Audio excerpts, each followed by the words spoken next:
Welcome to the Heal Your Hunger Show, where we get to the heart of why you overeat and how to stop. If you struggle with food and weight like I did, welcome home. Welcome everybody to the Heal Your Hunger Show. So happy to have you here. It is a great day to be alive, and I'm really excited about today's show, which hits really close to home for me. I'm going to be sharing some a lot of personal things about myself today and my experience on this topic. But I just want to say welcome if you're here for the first time to the Heal Your Hunger Show.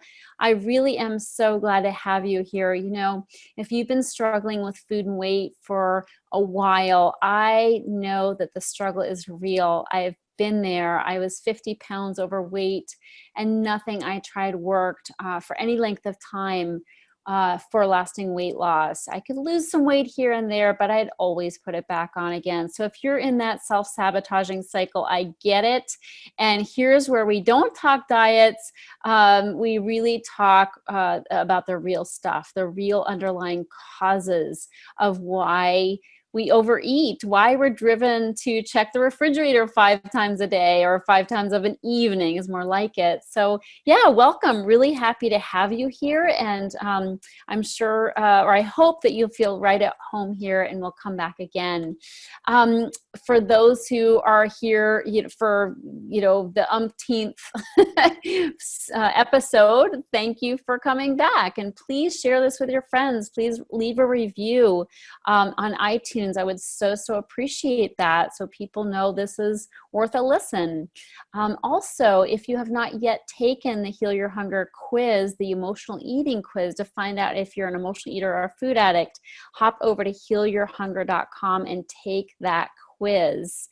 And lastly, I am recording this in the Facebook group, The Secret Sauce to End Emotional Eating Now. So if you're not part of that group, definitely jump over there and join us there. So great to be among our kind, people who understand what it's like to struggle with food, with weight, with cookies, with one piece of candy that you thought you could just have and let it go. But sure enough, you're into the whole jar. So I've been there too many times to count.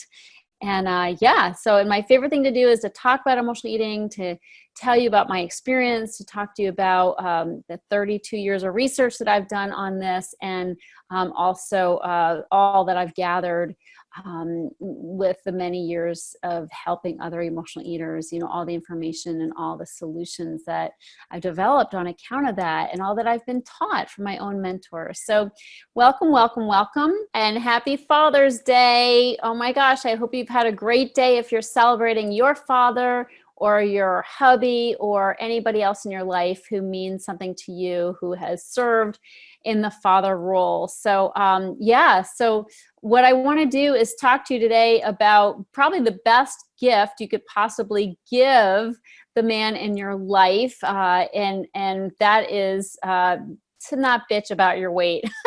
So I'm going to get right into it here. As emotional eaters, we struggle, right? We struggle with food and weight, and it's a struggle until we find a solution. And even when we do find a solution, I've been into this.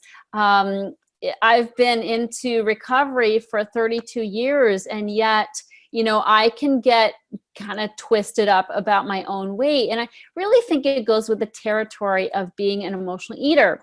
So I want to talk to you about this because when we do struggle, when we do get in that fat head about our weight, and I've been there many, many times, where we think we're fat, and sometimes we're not, but we think we are, right? That's fat head for you. But wherever we are on the scale, we're obsessed with our weight. And I really think that this is an ongoing journey of coming to make peace with your body and with your weight. And, I generally feel good about my body, feel good about my weight. But if I am experiencing changes, like I've put on a few pounds during COVID, probably not too noticeable to anybody but me, but because I've spent a lifetime being obsessed with my weight, I definitely notice. And I also think my body is going through some changes hormonally, being the age that I am and being in perimenopause. So like my boobs are bigger right now and it's really uncomfortable for me. I have little boobs. Yeah, I'm just getting right into it here, guys. just pulling back the curtain here.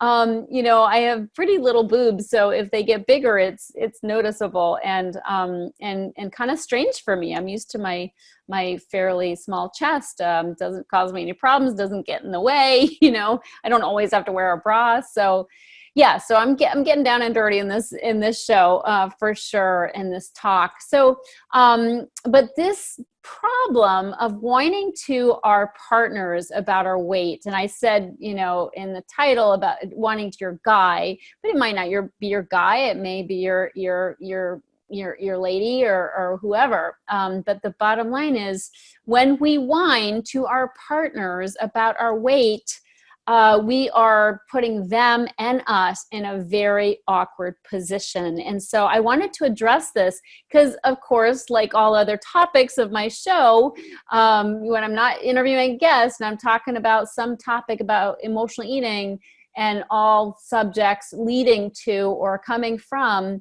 it's coming right out of my personal experience. Let's be honest here. So this has come up recently because I am in a relationship, about a 6-month relationship now, and I've been in one other since leaving my husband, and that was a long relationship. So with these 3 relationships, I've had different conversations or not, and different exchanges about my weight or not. And so I found it interesting recently when I was looking back on this, when I'm in my current relationship and looking back on past relationships and just seeing like what a trap this really is. And so I thought I would share about this here. I also was speaking recently to a client, and we had a conversation about this as well. And I just think it's really important that we shine the light on this because, hey, let's face it, it's not easy. It's not easy being with an emotional eater. It's not easy being with somebody who has an eating disorder or somebody who's had disordered eating. Labels aside, if your relationship with food is funky in any way, if your relationship with your weight and your body is funky in any way, there is fallout. There is fallout for other people who love us. So let me get right down to it. This isn't meant to be a long discussion on this. I want to get right to the point. My first and major relationship in my life was with my ex, my husband, my former husband. And for a long time, he wasn't my husband. He was just my mentor. And so he has been morbidly obese, and he, knows all about what it's like to be fat, feel fat, worry that you're getting fat, being obsessed with your fat. I mean, he's lived it all. And so he and I got along well along these lines. We were totally in sync in terms of understanding what each other were talking about when we'd feel, gee, like I've gained weight, or gee, like I ate too much and I'm bloated, or, whatever. It's a conversation that we didn't have to explain to the other person. We were right there on the same wavelength. And that was very comforting. And I mean, we got along really well because we understood each other because we were both emotional eaters, primarily, in recovery, for the most part, but still, again, that fathead, like you can think you're fat even if you're not. And certainly, even though we've both been in thin bodies for decades by the grace of God, you can still lapse into that obsession with food and weight. And I have many times. And recently I've struggled because I've put on a few pounds and it just kind of rattles me, I don't like my clothes not fitting exactly how I like them to fit, which is comfortably. So, anyway, so that was a relationship where we were on the same wavelength. We understood each other. And it was, for the most part, kind of nice along those lines. That said, recently, and I'm still close with my ex, and we try to support each other on our journeys of recovery still to this day, and that's been important to us, very, very important to us, and I'm grateful for his friendship. And we both kind of, we support each other and mentor each other often as well. But he, as of late, has been quite preoccupied with his weight, and I think it's a function of COVID. Frankly, he's been on his own. He's been quarantined. He hasn't had the same contact with people, and he's been isolated to a degree. Even though he's reached out to people, and he's got support, including my support. He's got that eating disorder head. Where he's lapsed into some worry and fear about his weight. And so he's kind of like a girl in this way, frankly, he's got a lot of feminine energy anyway, but he's been super preoccupied with fearing gaining weight. Basically, that's how it's taken its toll on him. And it's just the stress of the COVID and the quarantine and, so on and so on. I don't want to get way far down that path, but the bottom line is I've been the spouse, I've been the partner that he's been whining to. So I've got this on both sides now. So as of late, he's been super preoccupied with his weight, and he talks about it quite a bit in terms of whining. It comes across to me as whining, and I'm probably a little judgmental because I am. I don't mean to be, but I am. I've known it for a long time, and it kind of wears on me, and I think, geez, can we get off this topic? And he, he knows he's kind of preoccupied with it and a little bit fearful, too fearful. So that's been interesting. So I've played both sides is my point here. In terms of my relationship out of my marriage, when I moved on, when I separated from my husband and I moved on, I was in a relationship with somebody for a little while, about 6 months. And I decided in that relationship, because this was sort of a person who doesn't struggle with his weight, and he looks great all the time, and he's athletic and fit and super strong, and just and can eat a pint of ice cream, which he did. Ice cream's his favorite, so he could eat a pint of ice cream and not have it affect him in any way. That was interesting. But I decided with him that I wasn't going to complain about my weight at all. Like, I was going to be like zipped up lips around it. And that was a great decision. It was a good practice for me. I just didn't go there. I didn't go there. I didn't whine about my weight. I thought, doesn't need to enter into this relationship. This is stupid. I don't want to burden him with this, and I don't want to be spending any time on this. So I didn't, and when I had issues or concerns about anything food-wise or weight-wise, I went to my tribe, my people that I know understand, my emotional eating friends, including my ex. And so, and not that it came up a lot, but I just knew boundaries, talk to the people who get it, talk to people who are powerless over a cookie and understand what it's like to lose control of food and with their weight. Talk to those people. Don't burden this super sweet guy, who just doesn't need it. He doesn't need the stress. He doesn't need that in our relationship. And so I was super clear on the boundaries. Now, granted, I didn't live with him and I wasn't with him all the time. I'd visit him on weekends. He lived in another city. And so it was easier to keep those boundaries. Now, relationship number 3, which is my current relationship as of about 6 months ago, we met New Year's Eve, in fact.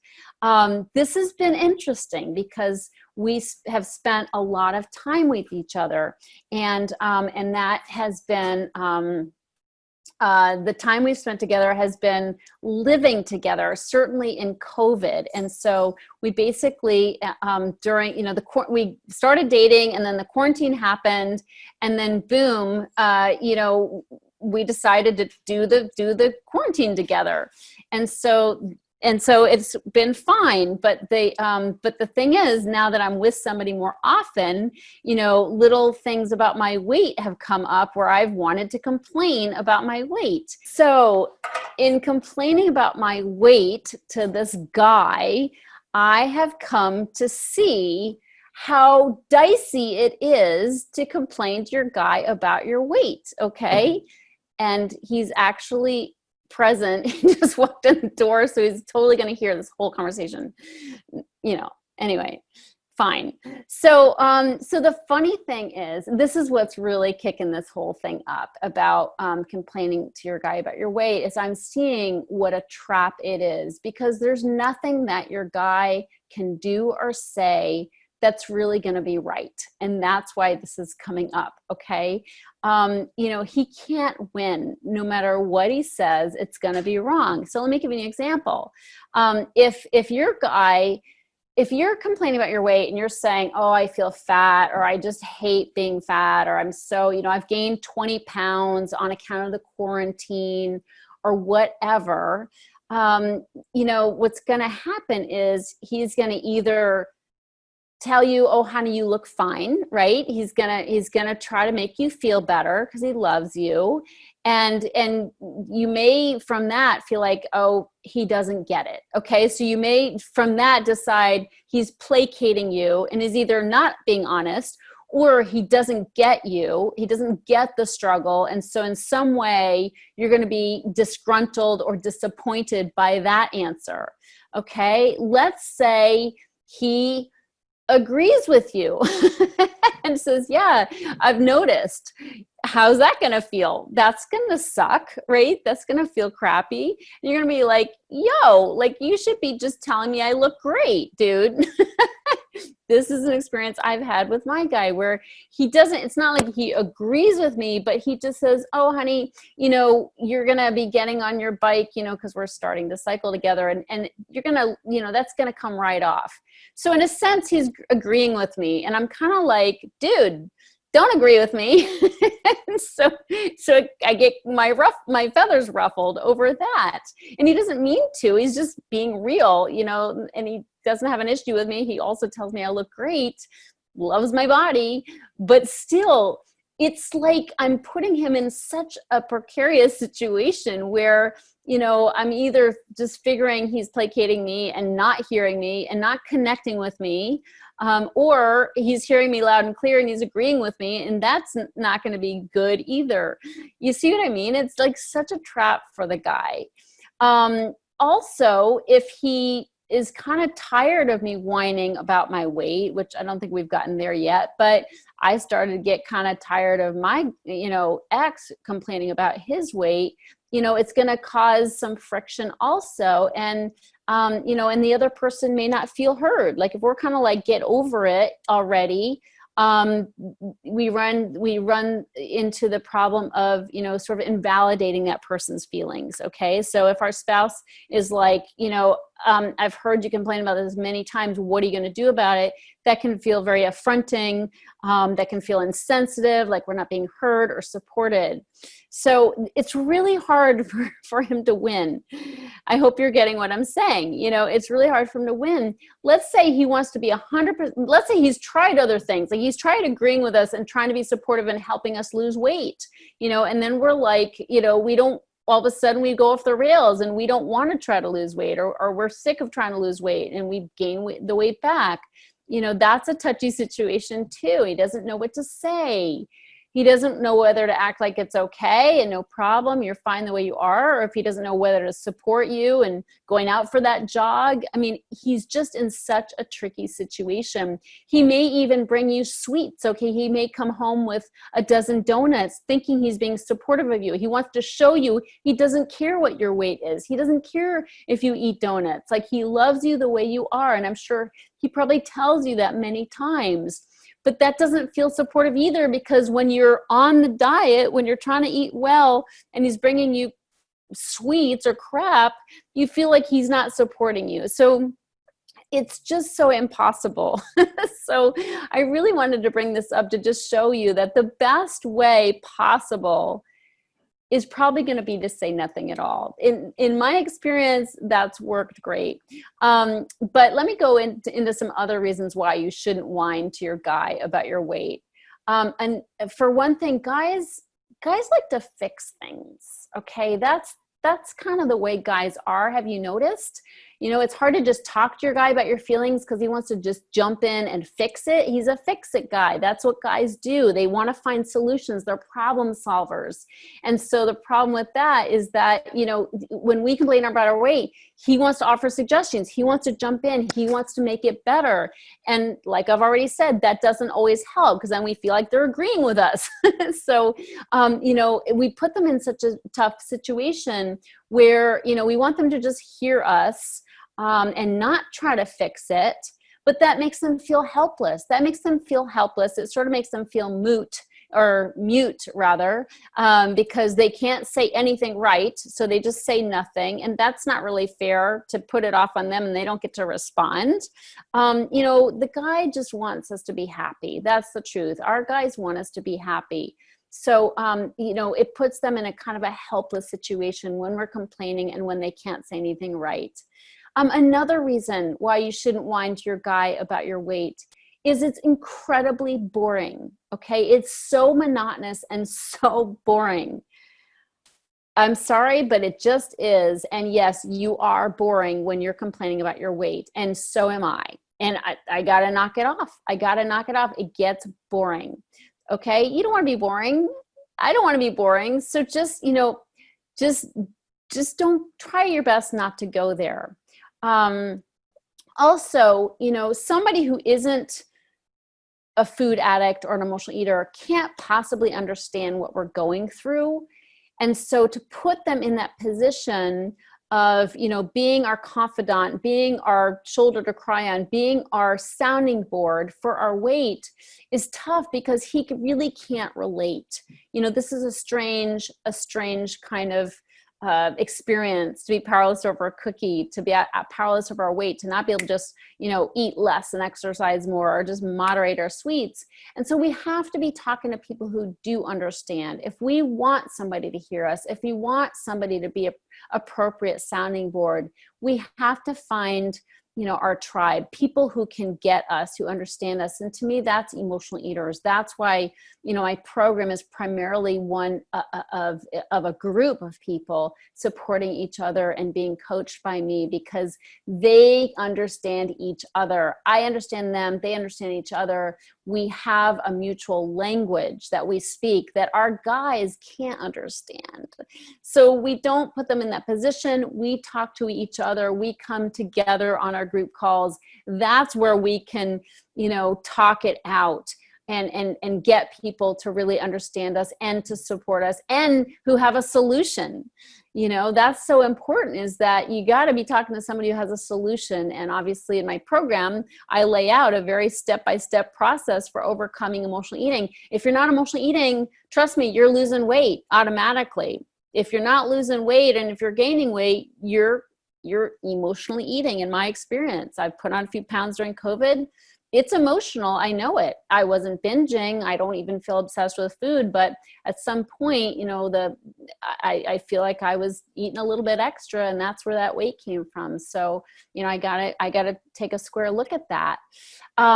Another reason why not to whine to your guy about your weight is it's really self-obsessed. Okay. Besides being boring, it's total self-absorption. Okay. And I have to watch this because when I am concerned about my weight, I get drawn into that focus on self, and that's no good for a relationship. I need to be focused on him. I need to be focused on my self-care first, of course, but then just being of service to the people around me, including him. So the self-obsession of, being an emotional eater can get really dark. Okay. Really dark, really myopic, where we can't see beyond our nose. And that's a problem. And if you're living like that, you've got to find a solution. You've got to get out of it because it will kill a relationship. When we're obsessed with food and it's all we can think about, when we're obsessed with our weight, it's all we can think about, or we're obsessed with losing weight, going on to the next diet, going on the next exercise program, counting our calories, counting the distance we walked. I mean, everything that has to do with losing weight, getting control of weight, obsessing about weight, covering up our weight. It goes on, and it will just suck the life out of a relationship. Okay. So that's why we need to get over whining to our guy about our weight and get on with a solution. I'm sure our guys want us to get a solution, right? Like your guy what he's really thinking when he's saying, "You look great, honey," is, come on, get off it. Like, come on, do something, shit or get off the pot. Do something about it or stop whining about it, for God's sakes. That's what they really want to say. Okay. That's the truth. That's what they really want to say, and they wouldn't say it because it sounds insensitive. They know how sensitive we are as emotional eaters. You know, we wear our heart on our sleeve, and you can't say much to us without it tipping us into depression or into a binge or into a rage, okay? It's tricky. I'm telling you, it's tricky being with one of us. It's really, really tricky. You know, and the last thing I want to talk about is do your best not to put your guy in the position of policing your eating. And it's really not fair, because if you're somebody who's been struggling with food and weight, you've been up and down the scale, you've come home and announced you're on a new diet, you're going to do great, and you know, you want his support.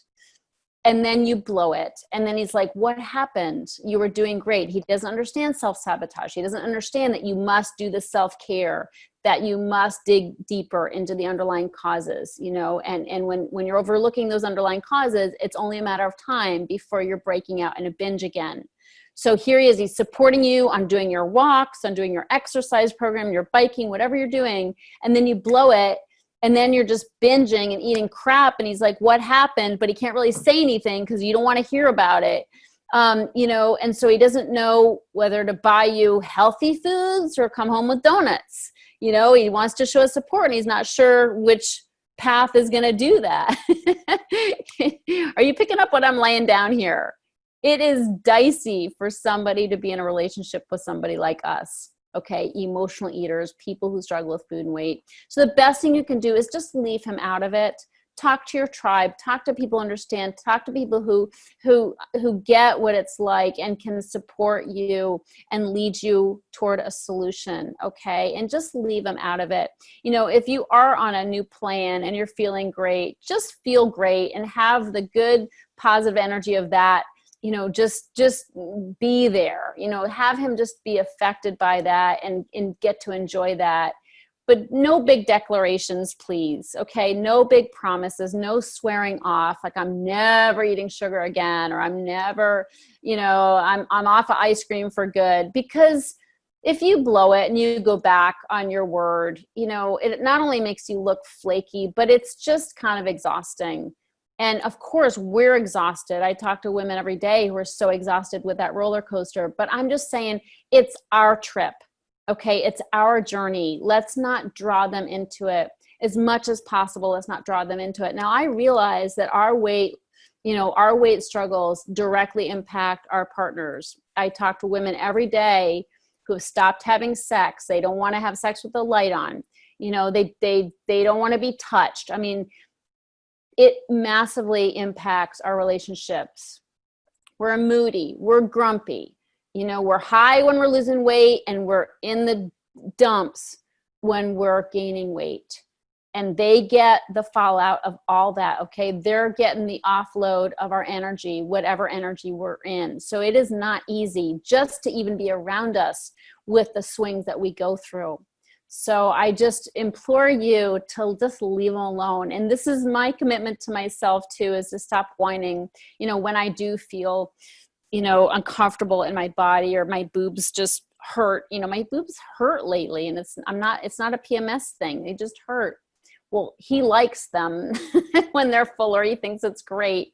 He doesn't mind them small either, but I'm just saying that, you know, anything I do, I just need to keep it to myself and talk to people who understand and just be light and love. That's what I need to be, is light and love. And so this is, you know, I'm reminding myself here with this particular talk, but I'm also here to share this with you in case you're having that, you know, experience as well, where you've put your guy in an uncomfortable position. And if you have, if it's gone on for years, you know, or even just a few months, you know, a little suggestion is just cuddle up to him tonight, you know, just cuddle up to him and say, honey, I know I've put you in a tough position when I've whined about my weight. You know, I know it's hard for you to see me go up and down the scale. I know that you never know where I'm going to be in my relationship with food, or whether to bring sweets home or, you know, just a barrel of apples. You know, like,